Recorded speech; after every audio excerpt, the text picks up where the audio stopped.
Hi Leo, welcome to your weekly love reading. What's really going on for you this week in terms of love? The strength. Be strong and courageous. Open yourself to true abundance. Again, there's this intimacy coming in.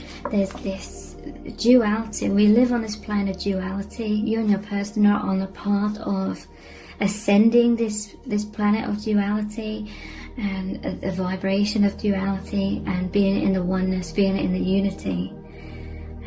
So in order to do that, there will be an interplay. It's not about rejecting the shadow side. It's about being the all and accepting, loving that there is like a shadow side. There is going to be illusions at times within self, within the other. So there's like needs to be this acceptance of self and the other. Don't blame self for falling into shadow. Don't blame the other for falling into shadow. It's natural, you know. That's what happens here.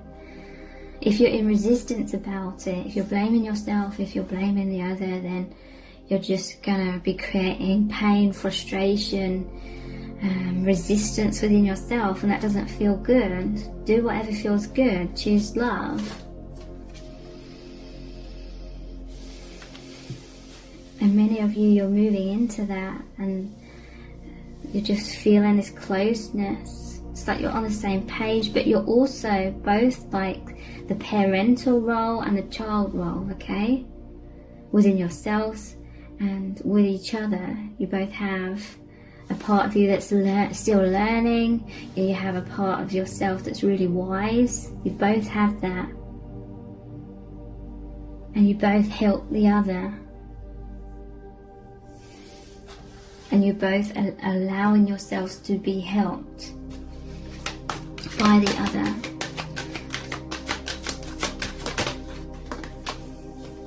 Butterfly. Yeah, there's a powerful transformation right now. Transformation of some sort of duality, head versus heart, and what's going on, what's real, what's in the heart or what's in the mind. There's a transformation of that duality back into oneness. Be ready to transform with wisdom. So yeah, there's a powerful learning that's continually happening through these cycles. And I'm just feeling a sense of joy, excitement. Look at all these sparkles, and yeah, spreading your wings. Whatever recent struggle where you're stuck in that chrysalis, you're coming again. You're ascending that, transcending that right now, and spreading your wings again, and just feeling euphoric, feeling the love like pulsating really intensely.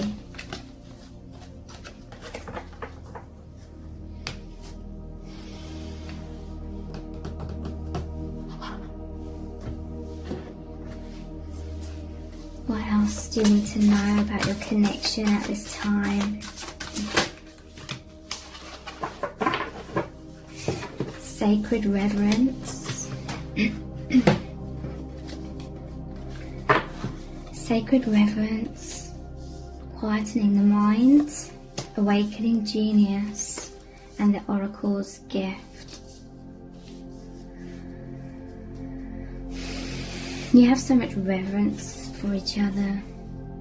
You feel like you're the lock and the key, like that perfect fit that opens the heart within both of you, because there's two hearts here. The lock and the key. So again, that is like divine masculine and feminine symbology. The lock and the key is like that sexual energy as well. Reverence. It's the union of the 3D and the higher dimensions as well.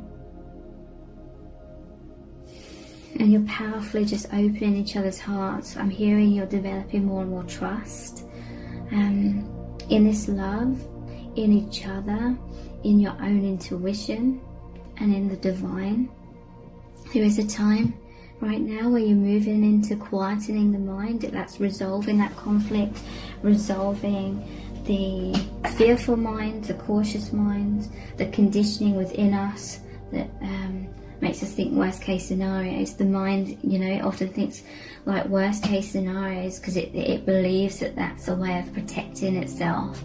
It's like we fear having the rug pulled out from beneath us and it being this shocking like thing that happens that we weren't expecting, and then we feel absolutely devastated. The mind, the ego is like so fearful of that it wants to be cautious, it wants to be prepared, and therefore be kind of pessimistic or cynical. That again is our conditioning, and it's a fear of like a belief that we won't be able to cope if something's suddenly thrown or cast upon us that our mind deems to be bad or wrong or painful. I'm not sure where I was going with that, but quietening the mind, quietening that aspect, coming into more faith, your connections moving into more faith and therefore flow.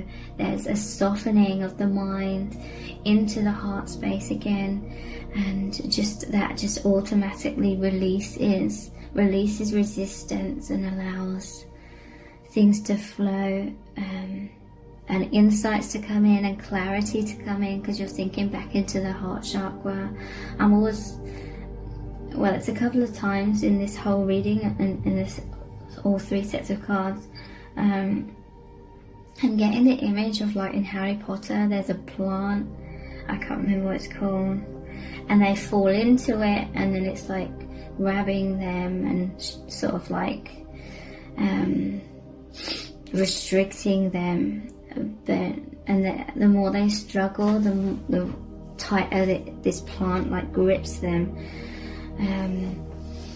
But they say like relax, and then it's like loosens its grip, and then you can escape from it. It's the same as that. That you're moving into like a realization that you're struggling with the mind. The mind is like those plants, those roots that are trying to ensnare you, and the worse you think, the more you panic, the worse it gets. That's like manifestation, okay? That's like symbology of manifestation. Fears can manifest more things that make us feel like we're being restricted, and things can get worse. But when we remember to surrender the thoughts, quieten the mind, come into stillness, surrender, trust the divine, then everything flows again, everything works itself out, or clarity comes in. We totally change our vibration basically into love and peace, and then we manifest more of love and peace. Choose love. That's the choice of the mind. You can choose fear or love. So this is what you and your person are continually learning, being reminded of like every step of the way. And it's awakening more and more levels of this genius, of your soul truth. The oracle's gift, your intuition, is opening your third eye, which is really your first eye, your true eye, truth seeing eye is opening massively as you're coming back into the heart chakra, heart space, where there's all this union. And it feels like a cup of tea. It feels the energy of your connection right now as you sink into the heart space again. It feels like that cup of tea. It feels welcoming.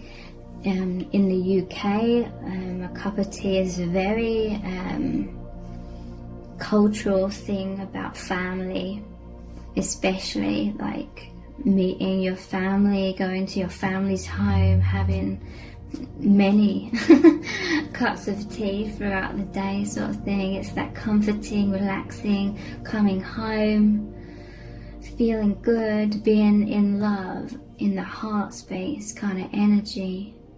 That's the warmth that is coming into your connection again, or you've just moved into that again, and you're really feeling that. You really feel the person's presence, because when someone or both of you are in the overactive mind and the fears, you feel this distance. You can feel kind of cut off, or sometimes you know that you're in your mind, you're in its grip, you're stuck in those roots that are tightening all around you, your thoughts, and it manifests in more things to be fearful of, and it's that vicious cycle.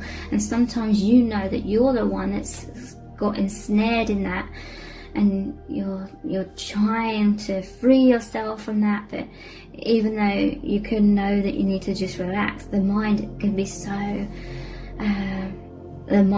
stubborn, and still like spin its tails, or try and go about finding a resolution its own way, and it's not the right way. So when it's like sometimes you or your person can really know that they are the one, as in themselves. You can know you're the one that's caught up in the grip of the fearful mind, and you desperately are feeling disconnected from your divine partner as well in those moments, because you know you've come out of the heart space and you're trying to, but sometimes it takes a while to switch gears back into feeling courageous enough to let go and surrender. Because that's what it is. It's that courage to surrender when the mind thinks I need to still keep focusing on this problem. I need to focus on it, and because the mind thinks it's working it out through having a grip on it, but that just perpetuates the cycle of the issue, whatever that issue is in the moment. But yeah, sometimes the person that's caught up in it can consciously know that they are, and it's like they're desperately wanting the peace to come back in, but they're still working through the courage to surrender. And when they come back into the heart space, they feel like the loneliness, that they're kind of like, because the other person has picked up that you were sort of absent in the heart space, from the heart space somewhat. You're never fully absent, but your focus was on the mind. So the other person, because you're the infinity symbol, has also picked up on that, and it may have pushed them into their fearful thoughts, or they're just dealing with something in their life kind of thing. So it can sometimes take a while for you both to sort of switch gears, to come back into feeling the ecstasy, feeling the intimacy as intensely, okay? Sometimes it can take a while, but I feel for some of you, you've moved into this joy and this feeling of oneness again very quickly. I'm not trying to imply you should always try and be in the heart space to the point of ignoring triggering. Sometimes you will have to have that time of feeling a bit disconnected. Ideally, if you keep coming back, you are learning to overall keep coming back to the heart, where you feel connected not just to each other, but the divine, your higher self, the truth, alignment.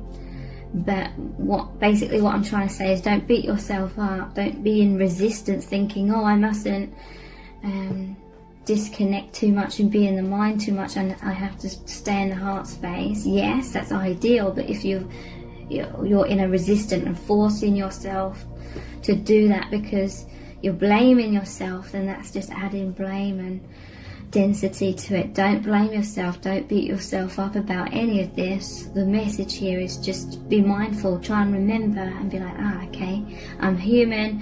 I made this little mistake of falling back into the mind. That's okay. That's normal.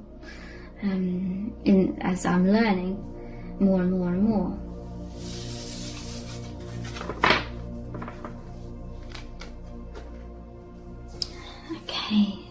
So I'm going to finish this reading with a Rumi Oracle card. It's going to be a powerful message from Spirit.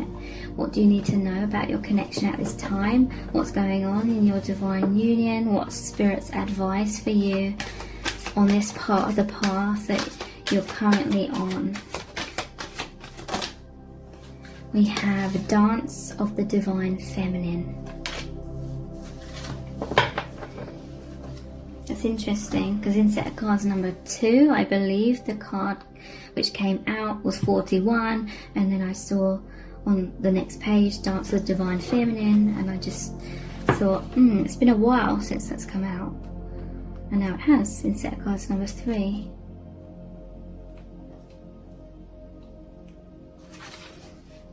Can't remember what it's about exactly though, so I'm interested to find out.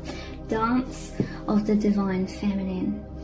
If a tree could move from one place to another, it would not suffer the pain of the sore or the oppressive wounds. If the sun and the moon stood still like rocks, they could not offer brilliance. How bitter the taste of water would be if the river stopped its flow, remaining still like seawater. When the seawater rises to become a cloud, it loses its bitterness and pours the rain of sweetness. I've given you only a few examples. You can figure out the rest. Break away from the self and enter the kingdom of love. How can your feet bear to be still when the music is so lush and inviting? How can you hold yourself back from the tide of love when the horizon looms so vast and exciting? How can you not arch your back and respond with ecstasy to the lover's touch, saying in absolute submission, yes, more. You are made to move and grow, to love and flow. Even mountains change. Surrender the stodgy ways of the mind and become willing to dance to the great orchestrations of love. You may feel unsettled, beloved, as though the ground beneath you is not so solid. You may touch it to see, is it moving? Of course, it is hurtling through the skies, spinning, tilted on its axis. It's amazing you aren't passed out on the floor in utter dizziness, yet you stand there imagining you have a choice of not moving. What funny foolishness. Let us laugh about it together. How can you even imagine it? Only through some misplaced fear. It is such a small craziness, really. You can cast it off, that small crazy fear. Let it return to the Earth Mother to become fertilizer for the far grander and more exciting insanity of divine love instead. Give up that tiny insanity in favour of the greater craziness of love. You cannot be unmoved by it. The rhythm of life will get you shaking your hips eventually. How could you not become entranced by the gleaming dance floor, shimmering with possibility and invitation? This oracle comes to you with guidance. You may feel as though your life may feel as though it is being tipped upside down. Perhaps you feel as though the great beloved, in a feisty mood, has grabbed your ankles, is holding you upside down and shaking you wildly until your skirt is over your head, or the pockets of your pants become freed of their contents, keys and wallets dropping to the floor in disarray. Your hair is messy, your bottom is in the air, and your sense of orientation is nowhere to be found. Blood is rushing to your head, and goodness knows you just want to be put down to have a moment to come to your senses. So the beloved will give you this gift. Don't imagine it will last for too long. The great beloved esteems you capable of so much more than being sure-footed and sensible. You are capable of more whirling and stumbling whilst inspired by the music of the spheres. If you just accept the great invitation to dance, there won't be so much roughhousing going on. It won't be needed because your hair will already be in a mess, your blood will already be pumping, and you'll be sweating, laughing, smiling and dancing. The great beloved will be alive in you, which is all that grand seducer ever wanted in the first place, even with all the jokes and horseplay. Disarrayed and dishevelled by the Divine Beloved, you are able to break out of a too ordinary world. You will explore the delightful consequences of rocked boats, upset apple carts, being swept away by love as you dare to dream bolder and wilder dreams for yourself and the world. There is bigger magic for you to weave this lifetime. Prosaic priorities inherited from the world are stuff and nonsense. It is the priorities of the heart that matter to you. If you are ever to right yourself whilst the Beloved is tipping you upside down like a soaring bird in most impressive aerial dynamics, it will be through establishing right priorities, the priorities of your own heart. So ask your heart what matters most and attend to that. Soon you'll be able to find your orientation, even if everything you have once held onto appears to be shimmering and insubstantial, a mere dance of light rather than solid ground. This will become so easy for you because your orientation will flow from within, from the heart, and no matter what shifts and changes take place around you, your center will remain strong. This is what the Beloved wants for you. Such peace and relief it shall bring to you. But perhaps some shaking about is required first, in case you are reluctant to give up some mainstays, unaware of how much they drain life away from your heart center. This oracle brings you this message also. There is something you are holding on to, a person, a place, a thing, a belief, a vision, and you need to let it go because it wants to grow. It may grow and change into something utterly different, or it may grow into exactly what you are imagining. Whichever outcome, growth is happening, and you'll find you enjoy the way much more with greater flow and support and less bashing of your head against the proverbial brick wall if you can let it happen. Don't worry if it seems as though your world is coming to an end or you are losing something you once loved. This is just the shaking about of the Great Beloved to lead you into a deeper, sweeter dance of divine being and becoming. Put your focus into your heart and realize you are more than ready, realize you are more ready than you think. Now shake those hips, stamp those feet, close your eyes and clap your hands. There, that's better already. So here is a sacred honoring ritual. Say the following aloud. What the caterpillar calls the end, the master calls the butterfly. Repeat it 3 times. What the caterpillar calls the end, the master calls the butterfly. Repeat it 3 times, or however many times feels necessary for you at some deeper part of your being to really believe in what you are saying. You'll know when that happens because you'll feel more peace and presence within. And then you will have completed your sacred honoring ritual. So I really hope this reading has resonated really deeply with you. Thank you so much for joining me here. I really do appreciate it. Take care. Bye.